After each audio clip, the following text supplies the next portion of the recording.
好，来继续来看这件，这个嫌楼顶伤差，到军楼去来反击去防告。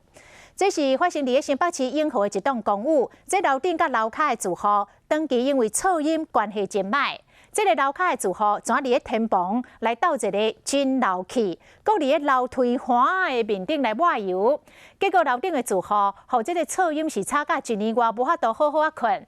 厝内底高龄的爸母，阁因为楼梯环的油差一点仔来跋倒，真气愤，转去告这个楼骹，结果楼骹红判有期徒刑5个月。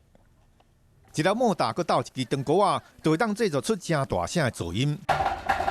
这个棍啊弄到天花板了后，楼顶听到声会阁较大声。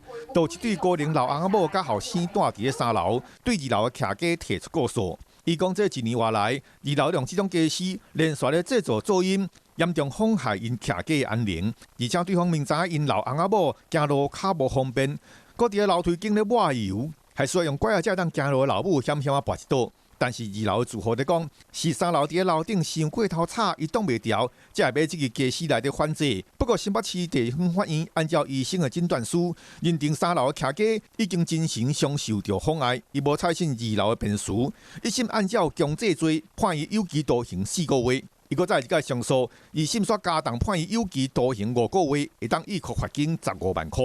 闹了，我们不能睡觉啊，每天都闹啊。伫监视器的画面内底，咱当看到2楼挂着手笼，搁挂着一桶毋知啥物的物件，伫咧楼梯间四界抹，不时搁咧四界影。伊楼内油热，搁曾经险啊害人跋一倒。家在我看好，那看好，无倒落去，规楼梯。